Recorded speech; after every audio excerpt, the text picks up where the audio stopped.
Alzheimer's disease, stroke, and Parkinson's. We had a lady whose son told us all about her condition. She had waited till she could retire. Her whole life was about retiring. She worked her whole life so that she could have the money and the place and everything. And when retirement day came, everybody decided to throw her this huge party. And everybody brought in their favorite, dessert and high fat, high cholesterol, sugary things. And after she ate all this stuff, she went home. The next morning, she woke up. She couldn't move half her face. Her balance was off. She had trouble remembering things. She had a stroke from all this high-fat food. You see, high-fat food affects the brain. Brain function in rich foods. Across the bottom, I have time after eating a high-fat meal. 6 hours, 1 day, 2 days, 3 days. Up this side, we have oxygen on the brain. And so, within 6 hours of eating a high-fat meal, the oxygen on the brain falls below 70%. What's more, it doesn't return to normal for 3 whole days. So, if you're going to sit an exam, you want to make sure you didn't eat a high-fat meal within the preceding 3 days. But who stops with one high-fat meal? 1 day. The next day comes along another high-fat meal. That curve starts all over again. It's going to be another day before you get your brain back. Another day, another high-fat meal. Next day, another high-fat meal. The moral of the story? Some people have never had a fully functioning brain. Now don't point any fingers. Don't name any names. I can see some thoughts going there. But yes, this is what affects the brain. And so this lady eats all this food, the oxygen on the brain goes down, probably have a blood clot or a hemorrhage or something, and you are in trouble. Now, stroke is a major risk factor for Alzheimer's. Alzheimer's is a lot of little lesions in the brain that could just be mini infarcts to start with. What is a stroke? Well, basically your brain runs on blood, and when the blood stops, you get a stroke. Or if it bleeds into the brain, you get a stroke. And so then part of the brain dies. And when it's dead, it's no longer functioning, and it might have been the part of your brain that runs your left side of your body or your right side of your body or your memory or some part of your body you really would like to keep intact. So what are the risk factors for a stroke? Well, high blood pressure is the top of the list. And what's the cause of high blood pressure in the majority of cases? Salt. Too much salt. People eating lots of salt. There's other things. Stress will do it to you. I've got that down here at the bottom, not necessarily because it's the least important, but it's part of the factors too. Diabetes. Diabetics have more strokes. Smoking, tobacco is high on the list. It causes high blood pressure, but it also is a big risk factor for stroke. Heart disease. And whatever affects the heart, the blood vessels in the heart, it's probably going to affect the blood vessels in the brain, blood vessels in your eyes, your ears. You start losing your hearing. You start having trouble with your eyes. Alcohol, also related to high blood pressure. Oral contraceptives, sedentary lifestyle, just sitting around doing nothing. You see, when you sit around and do nothing, the blood vessels become inelastic. They become stiff, hard, brittle. And then they don't expand and contract like they should. And they're more subject to damage. High-fat diet. Hypercholesterolemia, which is high cholesterol. And weighing too much. Obesity is a big risk factor. So strokes have a lot of risk factors here that are important to attend to. Let's talk about this high blood pressure.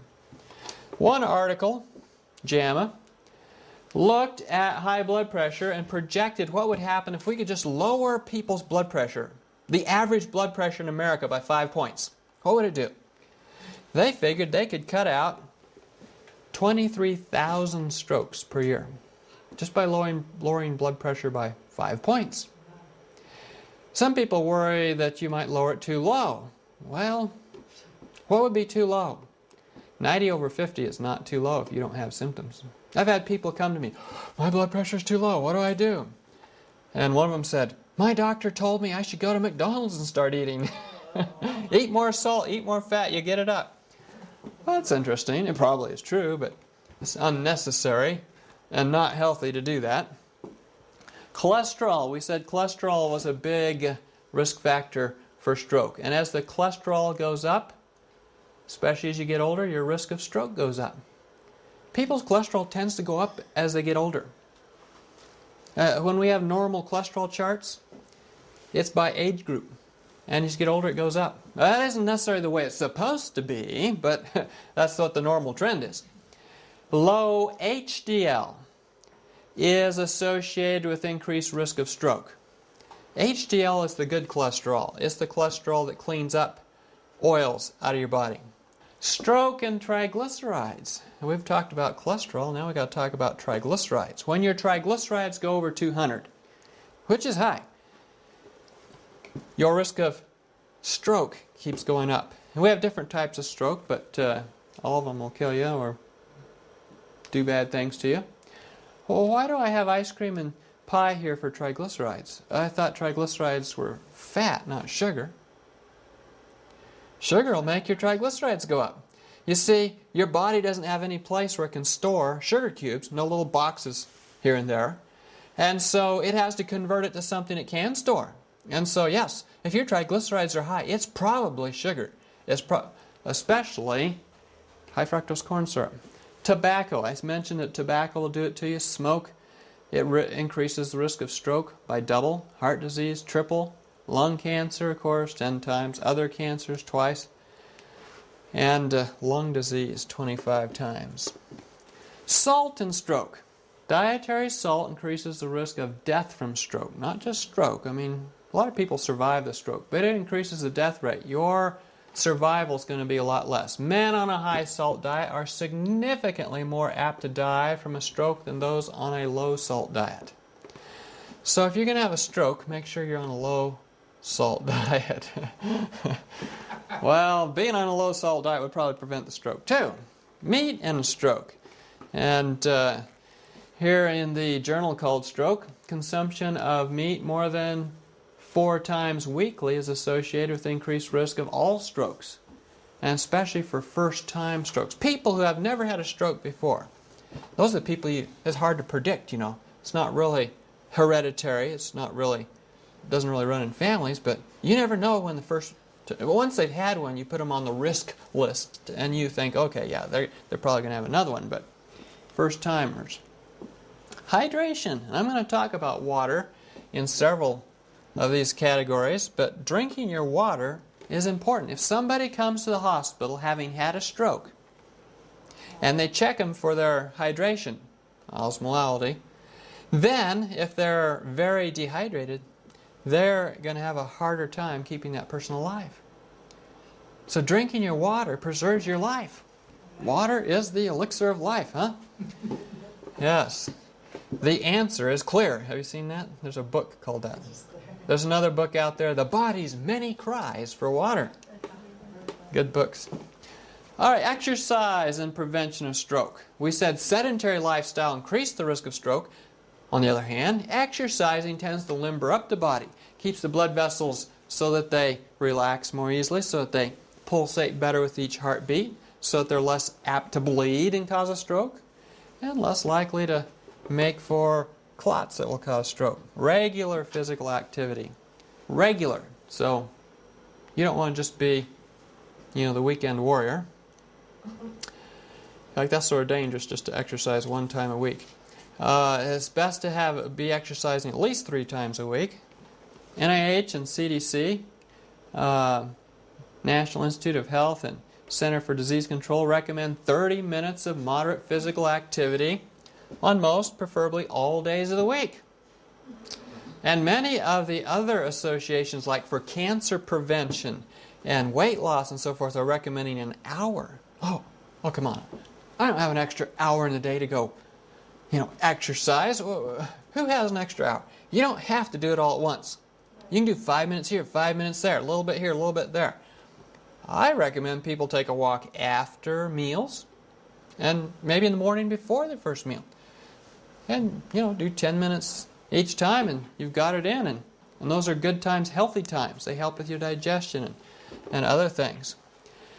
Strokes are prevented by eating good food, fruits and vegetables. So here's a study where they looked at servings of fruit and vegetables per day. And they looked at how that affected the different types of strokes. And so fruits and vegetables do reduce your risk of stroke. Especially cruciferous, that's like, what are cruciferous vegetables? Greens. Cauliflower, broccoli, cabbage, Brussels sprouts, kale. Reduce the risk of ischemic stroke. That's when the blood stops. So 3 servings of fruits or vegetables daily reduce the risk of dying of a stroke by 45%. But you can see we're looking at trying to get 8. You can cut it in half. So that's very good. All right, let's talk about Alzheimer's. What is Alzheimer's? What is it though? Well, if we look at the brain underneath a slide and we start looking for stuff, we know you have Alzheimer's if there's stuff that isn't supposed to be there, called amyloid plaque. What's amyloid plaque? Junk. Garbage. It's basically proteins that are not supposed to be there.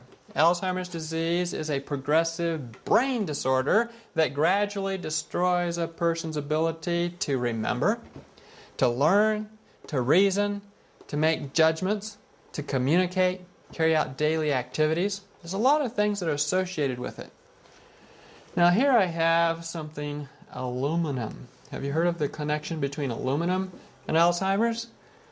Yeah. Well, a substance called amyloid collects in the brain. It is basically fried protein.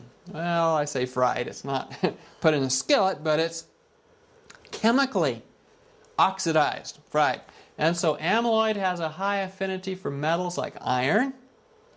I have a friend down at Loma Linda doing research on brain lesions caused by too much iron. And he does CT scans and compares it to brain damage. Aluminum and zinc, which favor the generation of reactive oxygen species, oxidative stress, and triggers inflammatory response, oxidative stress, and you end up with burnt out spots in the brain. This increases free radicals and oxidative stress. Free radicals go around and they fry brain tissue, heart tissue, your eyeballs, your ears. So aluminum. Oh, wait a minute. What are these? Aluminum. Well, why do I have those there for aluminum? In an aluminum container? Possibly. Baking soda. Baking soda. Most people's aluminum comes from baking soda. It's got aluminum in it. What are other sources of aluminum? Cooking in your aluminum pans. Cooking in aluminum pans. Soda pop in aluminum cans. Something you take for your stomach. Oh, Malox. Main Aluminum, that's right. Magnesium aluminum oxide. There is aluminum in vaccines. Vaccines. Now notice I put foods with large amounts of aluminum containing additives, baking soda, or aluminum from drinking water. Oh, why would aluminum be in drinking water? I don't know. All water processing, like when they take water out of the ditch down, the aqueduct down here, they process it with aluminum. My cousin runs a water treatment plant for a facility. They get water out of a ditch just like that, aqueduct. They process it with aluminum. They put in aluminum, I forget what it is. Aluminum, anyway, it's aluminum compound. And aluminum is a trivalent ion, 3+, and it tends to be a very strong ion, and it causes all the junk in the water to stick together.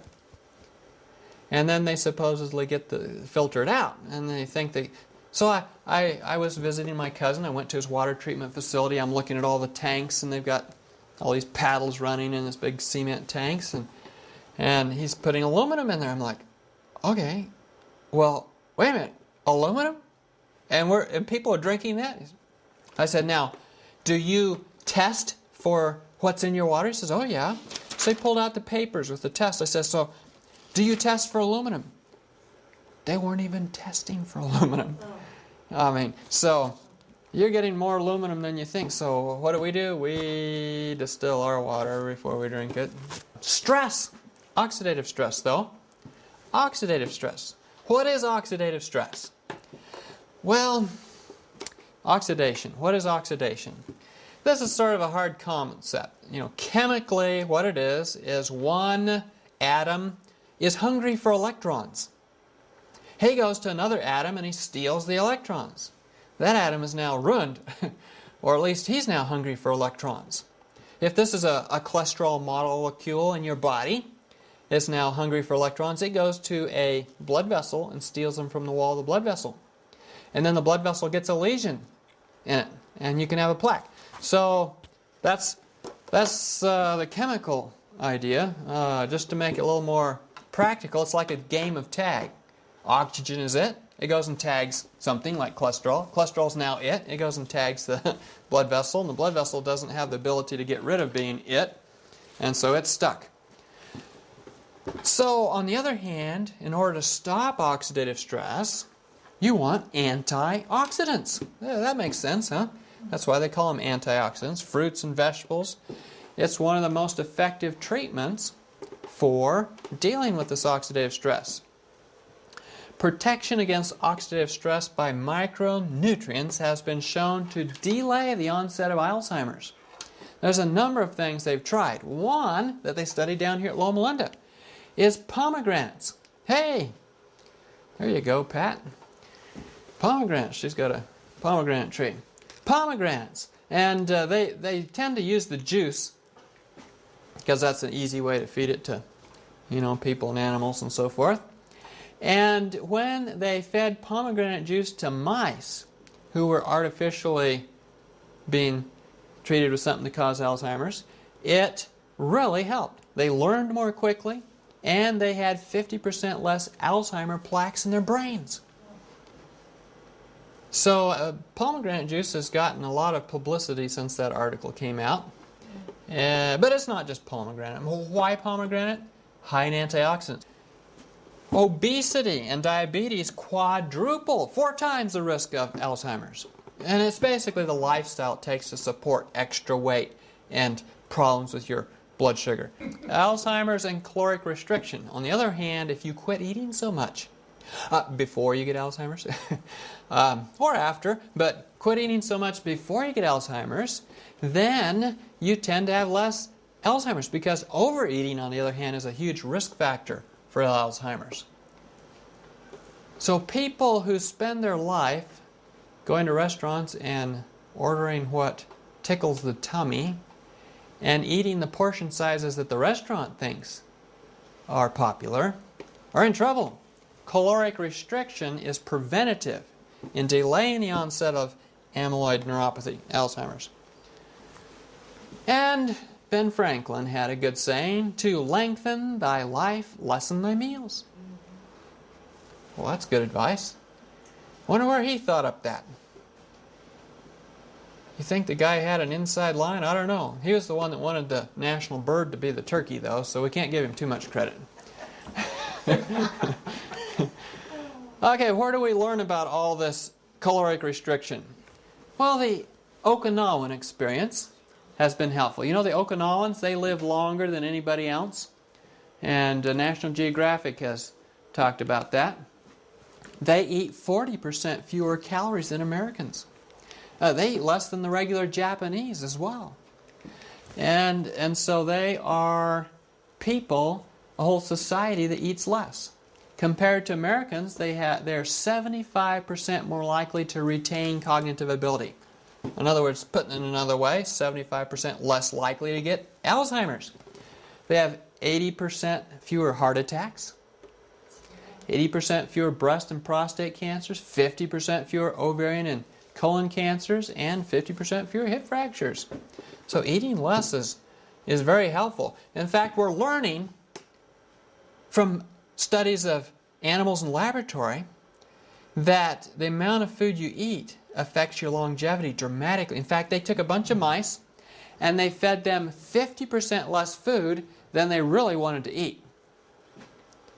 Those mice lived 50% longer than mice that did eat as much as they wanted to eat. They had another group that they fed 65% less food than they wanted to eat, and they lived 65% longer. I mean, there's an end to that somewhere, but it's interesting that eating less made you live longer. We've come to the conclusion that perhaps in your lifetime you get to eat so much food. You just decide when you eat it. It's also true of your heart, that you get so many heartbeats in your lifetime, and when you've had your number, your time is up. And athletes, by exercising, slow their heart rate down, and so they spread those heartbeats out over a longer period of time. So you decide when you eat your food, when you're younger or when you're older. So how does this caloric restriction work? Well, it reduces the level of oxidized proteins. When you're eating less, you tend not to overload the system, and so you tend to produce less oxidized proteins in your normal life, your normal way of metabolism. It reduces DNA damage.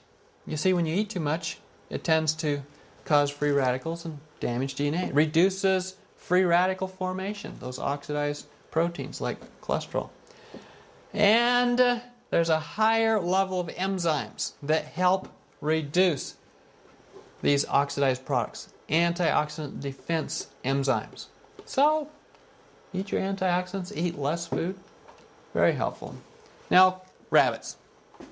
Are rabbits supposed to eat cholesterol? They're not supposed to eat my garden either, but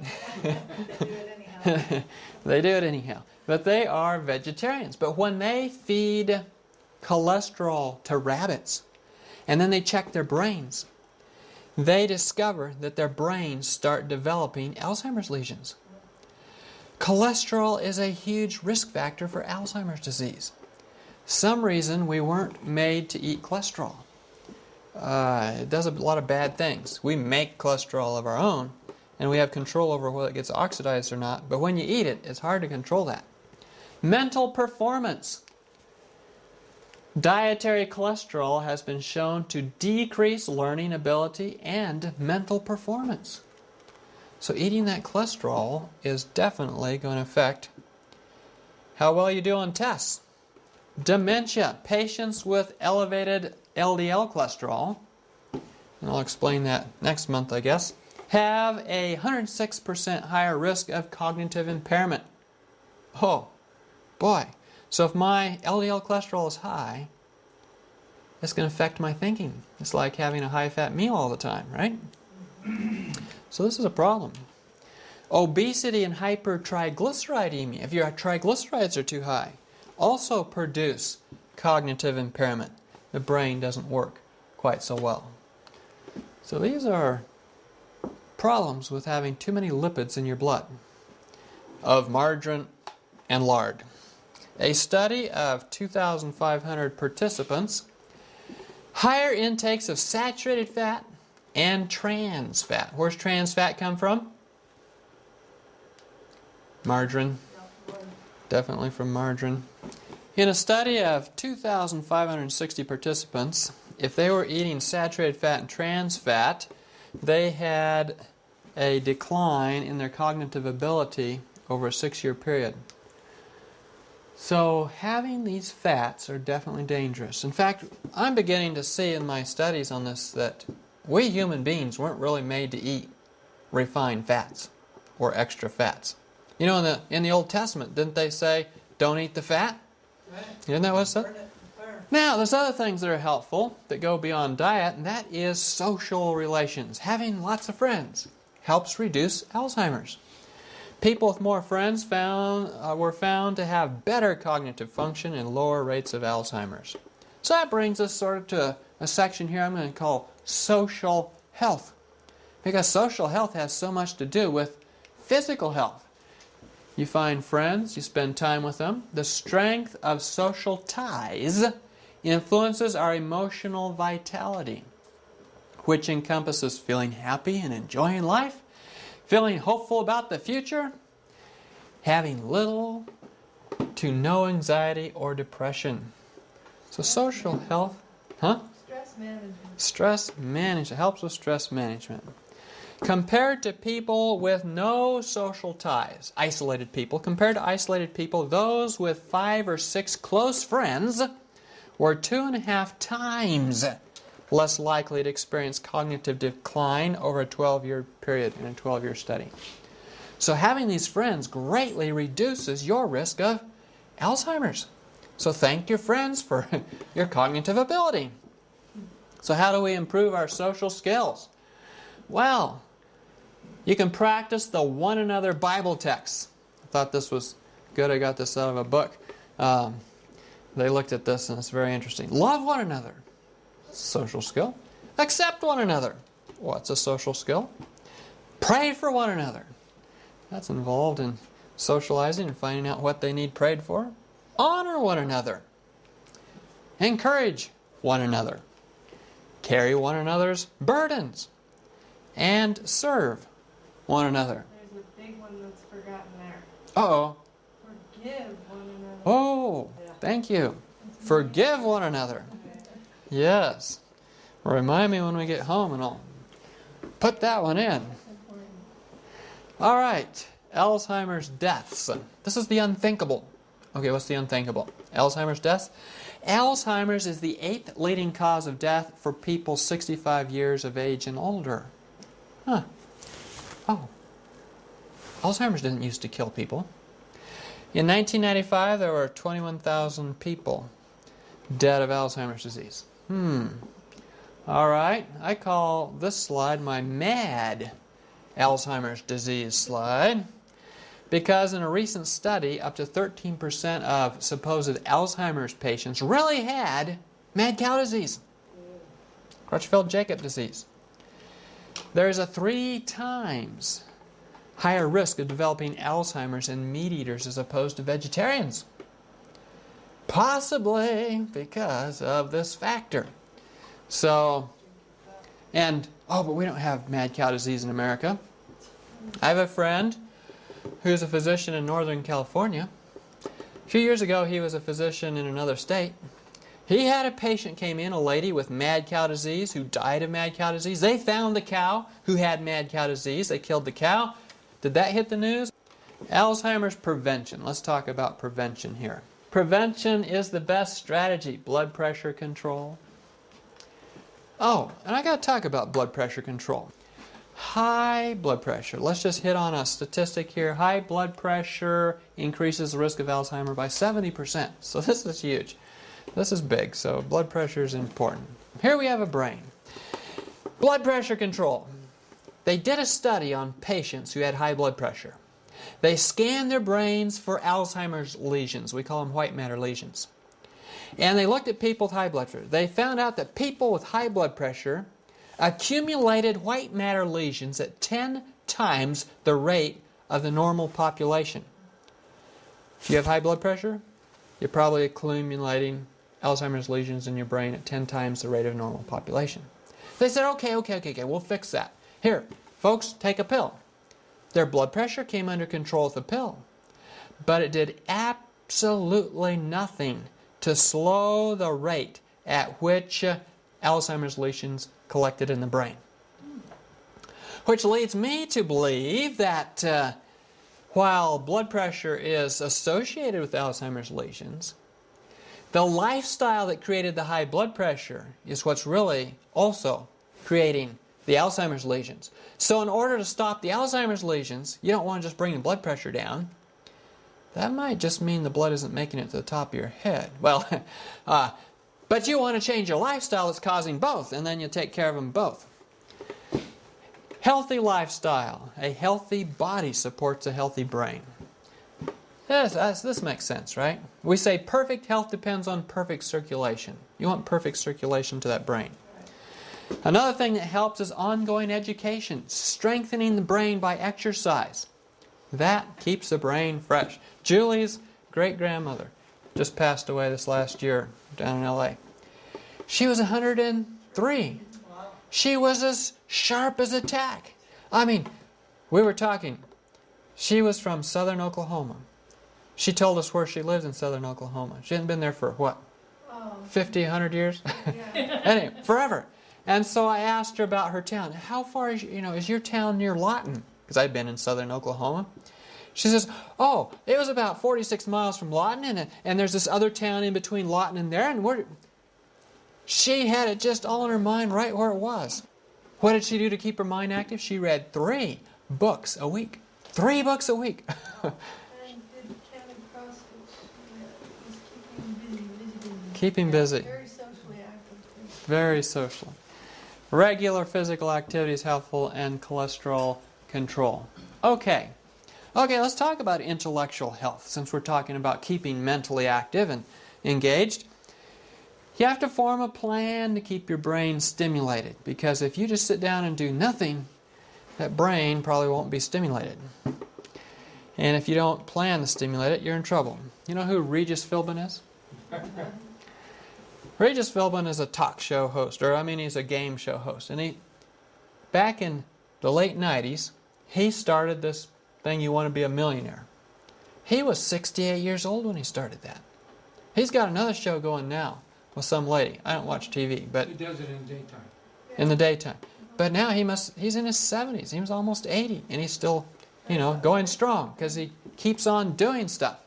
Is television mental activity? No. So he's not helping others with mental activity, is he? Television sends your brain into alpha waves. That's not good. Turns off your frontal lobes. Mental health with aging. Healthy older adults show no decline and perhaps actually improve in some cognitive skills. They don't have to become dull. And so if they're healthy and they work at it, they can improve in wisdom, judgment, creativity, common sense, coordination of facts and ideas, experience. Give you an idea. Here's a lady, Grandma Moses. She's a folk painter, and these are some of the pictures she painted. She started painting, and never painted in her life. Started painting at 74 years of age. And she kept painting until she was 99 to 100. She produced quite a few pictures. Somebody finally discovered them in a drugstore near her house. They're for sale, and they were an art buff, and they, wow, this stuff's good. Started getting popular, and they actually had a holiday for her in New York for a while. A day off, Grandma Moses Day. So if you keep learning new things, learning stimulates the growth of dendrites in your brain. Creates additional neuronal networks. So you can bypass dead spots in your brain. And so that's important. So, when you have a road that's being fixed out here, you want them to have a detour around it. Well, this is the way you get detours. You may not be able to stop all the degeneration, but you can certainly keep the, detours going, so you keep some activity going there. Now, stress. We mentioned stress earlier. Research studies show that continual exposure to stress accelerates the decline in cognitive ability. Your brain has a memory. The memory is in the hippocampus. When you have stress, your cortisol goes up. The cortisol starts washing neurons out of your hippocampus. Have you heard it said that some people have repressed a memory? They forgot it? Well, in many cases, they just washed the neurons out of their hippocampus, never to be seen again. And so you don't want to lose all those neurons in that memory area. But stress does that to you. Mark Twain, I've been through some terrible things in my life, some of which actually happened. In other words, we imagine a lot of stuff that never happens. And we stress out about it. Stress and Alzheimer's. Chronic stress. You think he has chronic stress, or you think he causes chronic stress? Looks like he causes it. Yes. Oh well. Chronic stress accelerates the onset and severity of cognitive deficits, in Alzheimer's. Cognitive deficits. Proneness to psychological distress. In other words, things stress you out more than it stresses everybody else out, is associated with a higher risk of Alzheimer's disease. two people can experience the same event. One will perceive it as stressful. Somebody else won't. And it's all a matter of perspective. Those prone to high distress had twice the risk of developing Alzheimer's. So that brings us to emotional health. Stress and emotional health. Let's just touch on that a little bit. Emotional health includes the ability to love and to receive love from family and friends. Emotional wounds can be a significant source of disability and symptoms. So if you were always beat up as a child by your mom or older brother or family, all these different abuses, then you might be more likely to have loneliness, stress, anger, depression, and Alzheimer's later in life. I have an article at home. I wasn't able to get down the lone window to pull up at the library, but it was going into all the different factors that increased Alzheimer's as far as stressful events early in life. Sort of a depressing thing to study, but what people go through. But if you've had those things, then you know you need to be more careful to follow all the preventative and other things we're talking about here. Emotional health, healthy emotions. You know, the fruit of the Spirit is a list of very healthy emotions, don't you think? Yeah. But the fruit of the Spirit is love, joy, peace, patience, kindness, goodness, faithfulness, gentleness, and self-control. Okay, let's switch over to Parkinson's. Well, we don't really have to switch over because they're very related. Well, Parkinson's has a little different twist to it and some special considerations. What is it? What is Parkinson's disease? Well, common symptoms are tremors of the hands, arms, legs, or jaw, rigidity or stiffness in the limbs or trunk or face. We say they have a mask face.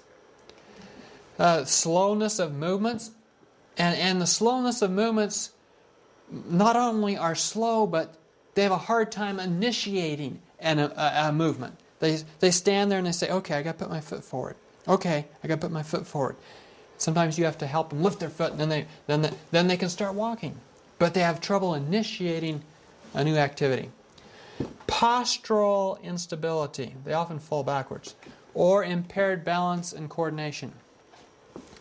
And then associated is dementia, which could be Alzheimer's dementia or the like. Psychosis, anxiety, insomnia, autonomic dysfunction. What's autonomic dysfunction? The nerves that run your heart and your blood pressure, your sweating, your bladder are part of the autonomic nervous system. So those things get messed up. And mood disturbances. Trouble controlling their moods or the outbursts. More likely to be depressed. About half of them are depressed. Over 1 million individuals have Parkinson's in America. Second most common neurodegenerative disease next to Alzheimer's. So it tops the list there with Alzheimer's. And when does it onset? Usually 55 to 66 years of age. I've had people, though, come to me in their 30s and said, I've been diagnosed with Parkinson's. And so what do I ask them? Which antidepressant are you on? Because that is a huge side effect of antidepressants and antipsychotics. Parkinson's disease is a result of the loss of certain neurons called dopaminergic. They make dopaminergic neurons in the brain. Certain brain neurons in certain parts of the brain. You see, your brain has different nuclei, different spots, different centers where there's nerves that do things.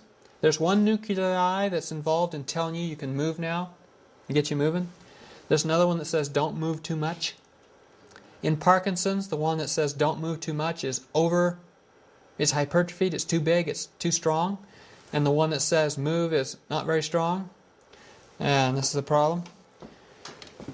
Free radicals increase brain inflammation and cause damage to these dopaminergic neurons. And so you're more likely to end up with Parkinson's. Antioxidants, on the other hand, are protective against these free radicals that cause damage to these neurons. So we're back to have I mentioned antioxidants before? Okay. Don't remember. Does a vegan diet reduce the risk of Parkinson's disease? It sure does. Diets high in animal fat and cholesterol, here we're back to fat and cholesterol again, are associated with a substantial increased risk of Parkinson's disease. Groups whose diets tend to be vegan or quasi-vegan, such as sub-Sahara blacks, rural Chinese, Japanese, enjoy substantially lower rates of Parkinson's. It's a lot less. So, whole people groups. Now, did I mention caloric restriction before? No. Eating less food definitely helps. Caloric restriction has recently been shown to protect the central dopaminergic neurons of mice from neurotoxins. Oh, what neurotoxins? Pesticides. Yeah. Pesticides are huge on the list of causing Parkinson's. Oh, yes. All right, so how do we prevent Parkinson's, especially with our diet? Well, eat a nutritionally balanced diet that contains adequate amounts of fruits and vegetables. Fruits and vegetables have antioxidants. Do Twinkies have antioxidants? Zilch. No. So, choose foods high in vitamin C, B6, B12, very important for your nerves. Folate, very important for your nerves. And SAMe, acetylmethionine. Smoking increases the risk of Parkinson's. Parkinson's risk rises with the number of years of tobacco smoked. The more you smoke, the more likely to burn out those nuclei in your brain. Anxiety in Parkinson's. Not only do Parkinson's patients have more anxiety, but anxiety leads to Parkinson's. A high-level anxiety increases the risk of Parkinson's by 50%. Oh, I better take anxiety pills then. Okay, which pill do you want? How about Xanax? Okay. Taking anxiety pills further increases the risk. Another 10%. Oh, wait. Well, I was taking the pill to get rid of my anxiety. Yeah. But the pills don't stop the disease process. They just treat the symptoms. And then you're left with a bigger problem than you thought you had to begin with. Now, I put the title on this slide, The Will to Live. Why do I put the will to live on my slide with my Parkinson's patient? Well, the exercise of your will is hugely important to your physical health. You have to use your will. You can, in some cases, if you're getting cold, you can use your will to warm yourself up, throw off a chill. Your will is hugely powerful. In brain surgery studies, when they stimulate the brain to do things that the patient doesn't want, if the patient's awake and they tell the patient, decide not to do that, they can shut down that part of the brain. The will is hugely strong. In Parkinson's, there is an inability to put the decision to start moving into action. The will is compromised. So they looked at patients over a long time to see who would get Parkinson's. They discovered that people with poor willpower, who are inhibited, generally in life, depressed, very emotional, emotions out of control, and have lots of somatic complaints, always running to the doctor because something hurts or something doesn't feel good, and are not achievement-oriented, have no direction in life, their will isn't inactive, suffer significantly higher Parkinson's rates. So really, in some sense, you might say Parkinson's is the final common pathway of not exercising your willpower in your brain. Isn't that interesting? Okay, schedule. Now you remember, some of you have seen my video, I've given some of you the DVD, on autoimmune diseases. Oh, and obesity and diabetes. And I talk about having a very regular schedule. That a very regular schedule helps lower the risk of some of these diseases because it lowers inflammation in the body. Well, having a regular schedule is hugely helpful for Parkinson's as well, for the same reasons. Regularity in schedule is associated with less Parkinson's, better sleep, less motor disturbances, and less depression for the Parkinson's people. So having a regular schedule, getting up at the same time, having your meals at the same time, exercising at the same time, even drinking your water at the same time is helpful. It keeps your circadian rhythms on track. Well, why is that important? If your circadian rhythms are on track, you have better melatonin surge in the middle of the night. You have better cortisol surge in the middle of the night, both of which are helpful in lowering inflammation in the body. And melatonin is very antioxidant too. Okay, of water and constipation. How many here want to die of constipation? Oh, no, we don't want to die. Is there a downside to constipation besides hemorrhoids? And yeah, when you're constipated, it's trouble. Parkinson's patients tend not to feel thirsty. Oh, their whole life, even before they get Parkinson's. Not drinking enough water, and its results being constipated, are huge risk factors for developing Parkinson's later in life. This was a huge study, 2004, where they looked at this and they watched people over time, and they found out that these people getting Parkinson's were not drinking enough water and they were always constipated. So, drink more water. How much water should you drink? Well, for our autoimmune disease talk, we talked about drinking 2 liters. 2 liters a day. Oh, what's that? 8-10 glasses. So drinking 8-10 glasses. So if you're having trouble keeping your water, getting your water, get a bottle that's, 2 liters. So this is my 40 ounces. So that's a little more than 2 liters. No, it's a little more than 1 liter, sorry. 2 liters would be... So I drink 32 ounces when I get up in the morning, and then I try to drink more during the day. So 8 to 10 glasses. Well, preventing aging. Preventing aging. That's what we're looking at, really. Parkinson's, Alzheimer's, stroke are all really associated with aging, right? So we want to stop aging altogether. How are we going to do that?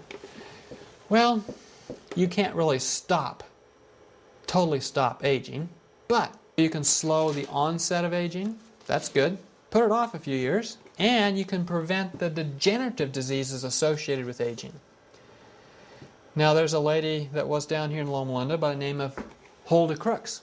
When I was a resident, she came into the clinic for something. She kind of became famous because she climbed Mount Whitney every year until she was in her 90s. She started at 65. Started at 65. That's the amazing part. And she passed away at 101 in her sleep. No degenerative diseases, no diabetes, heart disease, cancer, high blood pressure.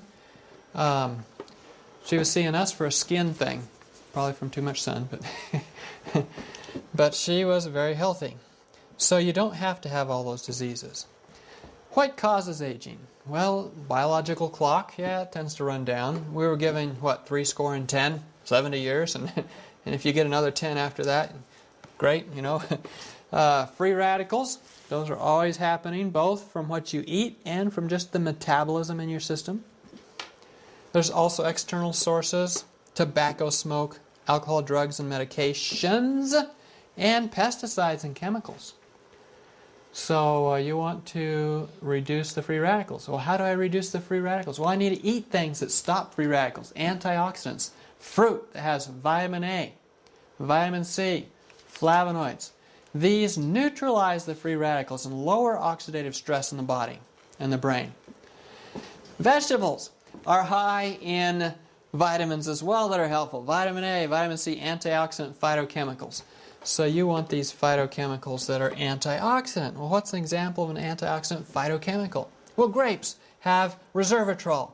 Onions, quercetin. There's all these different vitamins that have fancy names, and you can get these from these.